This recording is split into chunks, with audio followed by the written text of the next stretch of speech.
All right, let's dive into one of the most misunderstood ideas from Sun Tzu's Art of War, terrain. And no, we're not just talking about hills, rivers, and forests. For Sun Tzu, terrain is the entire context of a conflict. It's the physical, the strategic, and even the psychological landscape. And honestly, understanding it is the absolute key to victory. Let me ask you something. What if the very ground beneath your feet, the situation you find yourself in right now, actually held the secret to your success or your failure? That right there is the powerful idea we're exploring today. It's a concept that can turn a simple map into a blueprint for your destiny. You know, Sun Tzu himself said, if you know heaven and know earth, you may make your victory complete. Now, knowing heaven, that's about understanding temporary things, like timing or even the weather. But knowing earth, that's terrain. It's the unchangeable context of the situation. And if you get that right, well, victory isn't just possible, it becomes almost inevitable.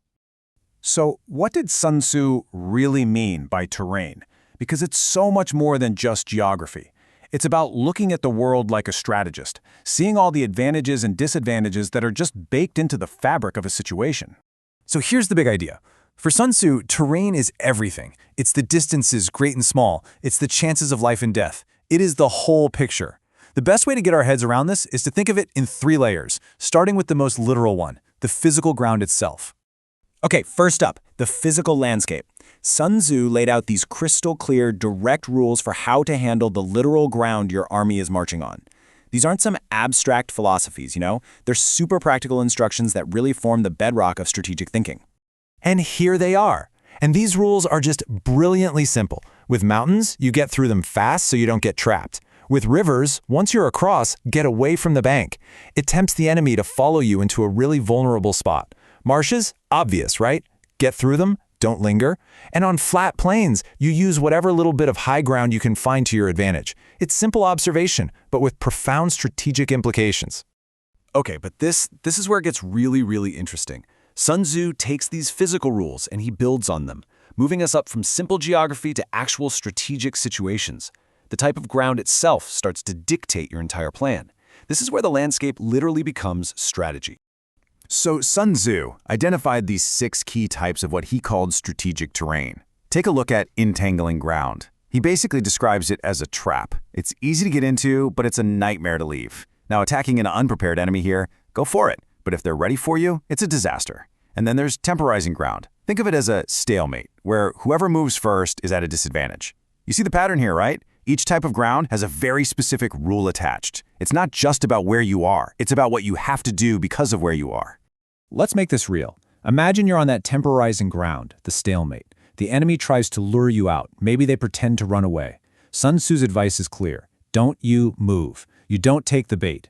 Instead, you fake a retreat of your own. You entice them out of their strong position. And only when a part of their army has committed and exposed itself, that's when you turn and strike. It's just a brilliant way of turning a disadvantage into a decisive advantage.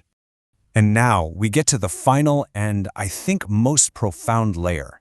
Because for Sun Tzu, terrain isn't always something you can walk on. It can be an internal, psychological state that's forced on an army by its circumstances.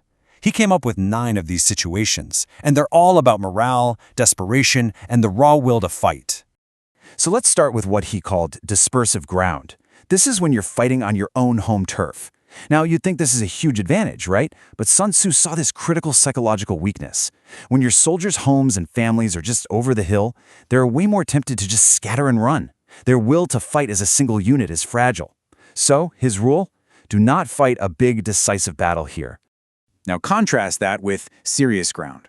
Here, you're deep in enemy territory. Retreat is tough, and you've got enemy castles behind you. The psychology just does a complete 180.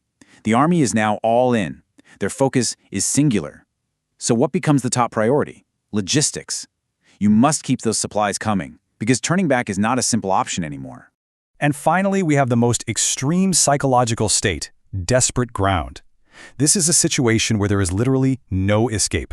One commentator described it as being trapped with a lofty mountain in front, a large river behind. Survival is off the table, unless you fight your way out. And the rule is brutally simple: fight. Because when soldiers know, for a fact, that they will die unless they win, they find a level of courage they never ever knew they had. And this is where you see Sun Tzu's genius. It's in these tiny details. He makes this subtle but absolutely critical distinction between hemmed-in ground and desperate ground. On hemmed-in ground, retreat is difficult. It's dangerous. But on desperate ground, he says there is no place of refuge at all. It's the difference between a slim chance of escape and absolutely none. And recognizing that difference, that's the mark of a true strategist. So, what does this all add up to? Well, we've gone on a journey, right? From physical rules for mountains to strategic rules for narrow passes, and finally, all the way to the psychological terrain inside an army's own mind. And this is the ultimate lesson here. The true master of strategy doesn't just see the world, they read it.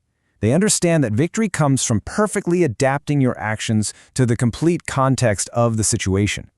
It's about knowing the terrain so intimately that you can, as Sun Tzu said, make your victory complete before the battle even kicks off. Which brings us to one of Sun Tzu's most powerful statements. The terrain, in all its forms, it's not just some passive backdrop to the action.